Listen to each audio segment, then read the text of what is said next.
Bismillahirrahmanirrahim. Pembahasan yang lainnya lagi, ini juga cukup penting untuk disampaikan dalam pembahasan sekarang ini adalah apakah jin itu bisa berubah-ubah, bisa berubah bentuk?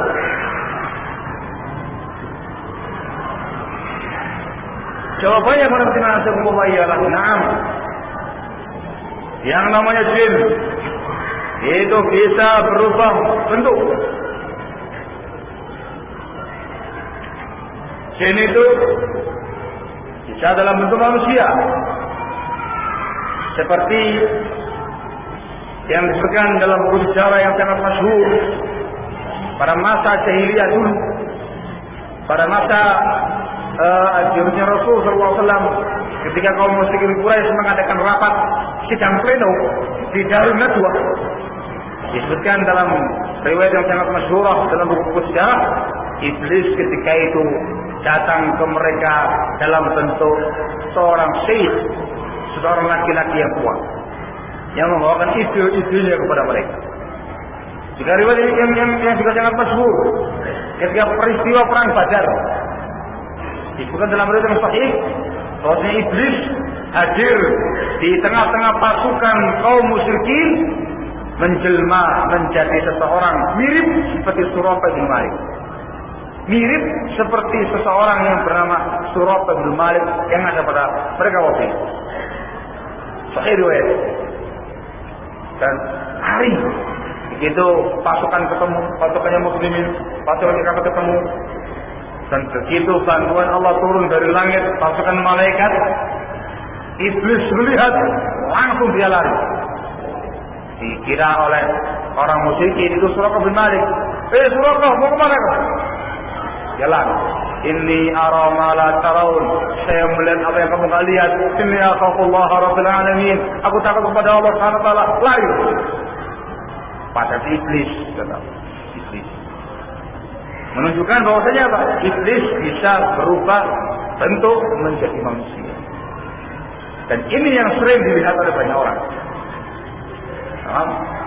Dalam bentuk perubahan manusia. Dan dia punya kemampuan untuk berubah wujud dengan wujud orang yang dia sukai, dengan takdir kehendak dari Allah Subhanahu wa taala, dengan izin daripadanya. Bahkan yang namanya jin perempuan ini itu bisa menjelma seperti istri kamu, persis seperti istri kamu. Ya, dengan bayangan kamu dengan masuk rumah istrinya kamu. Kamu sama istrinya kamu bersenang-senang sama istrinya kamu, padahal sama jin. Tahu-tahu ada yang ketemu itu. Siapa itu? Oh, istri. Dari mana? Dari rumah tetangga. Loh, tapi siapa? Itu kejadian juga ya, kenyataan, bukan dalam buku ini. Juga yang namanya jin laki-laki itu bisa berubah wujud persis seperti kamu. Makanya hati-hati para istri, harus banyak pikir. Kalau ada yang ketok pintu rumah, dimasukkan siapa? Mas, Kang Mas, enggak kan? Kang Mas, rumahnya persis kayak kamu. Sudah, suaminya dia, sudah masalah. Bersenang-senang dengan suaminya, tahu-tahu suaminya datang. Loh, Mas, yang tadi udah ada. Jadi jin, maaf, bisa berubah menjadi manusia yang dia berada. Nah, juga yang namanya jin bisa berubah dalam bentuk yang namanya hewan, yang disebutkan dalam hadisnya Rasul Shallallahu Alaihi Wasallam, ialah anjing. Al-kalbul aswad syaitan, kata Rasul. Anjing yang hitam adalah syaitan. Itu penjelmaannya jin. Jika bisa dalam bentuk yang namanya hewan-hewan, anjing, bahkan bisa pula dalam bentuk yang namanya ular. Ayatul buyut juga disebutkan dalam riwayat yang lain yang sahih, bahwasanya Rasul memberitakan bahwasanya jin-jin itu bisa berubah menjadi ular dan di rumah-rumah kalian. Tamam? Maka kata beliau, kalau kamu melihat ular di rumah-rumah kalian, maka beri dia peringatan 3 kali untuk keluar. Tamam? Sudah keluar. Saya memohon dengan sangat kepada kamu dengan nama Allah, keluar kamu. 3 kali. Kalau dia jin, jangan keluar. Kalau dia bukan jin, tetap menggeliat kayak ular, bunuh. Baca. Itu bukan dalam riwayat yang sangat masyhur. Ketika Rasul berperang dengan para sahabat perang sama Rasul dan pulang dari peperangan, ada seorang pemuda yang masih ke Madinah mau pulang ke rumahnya. Dapati ada istrinya di ambang pintu di luar, muncul kecemburuan dia. Ngapain dia di luar? Pengantin anyar. Dia sudah menguruskan pedang ini. Apa yang kamu? Kata istrinya, sabar. Lihat yang dalam rumah ini. Langsung dia masuk dalam rumah, mendapati ular yang sangat besar. Langsung, wah, gelut. Kemudian tahu-tahu ularnya itu melingkar di di pedangnya dia itu, bulat mereka dan nggak ada yang tahu siapa yang dulu mati, pemuda itu yang duluan mati ataukah ularnya yang duluan mati. Maka Allah menerangkan demikian bahwasanya ular-ular rumah itu ialah dari bangsa jin. Kalau ada ular di rumah kalian, usir 3 kali. Nah, itu terjemah yang sahih, usir 3 kali. Contohnya, unsyiduka billah an takhruj. Saya mohon kamu dengan nama Allah kamu keluar 3 kali. Kalau dia keluar, biarkan dia keluar. Sini, biar dia. Kalau nggak keluar, bunuh. Menunjukkan apa? Jin juga dalam bentuk ular, juga dalam bentuk yang lainnya, dalam bentuk ular, dalam bentuk kalajengking, dalam bentuk yang namanya onta, dalam bentuk yang namanya sapi, dalam bentuk yang namanya kambing, dalam bentuk yang namanya kuda, dalam bentuk yang namanya burung, dalam bentuk yang namanya keledai, dan yang lain.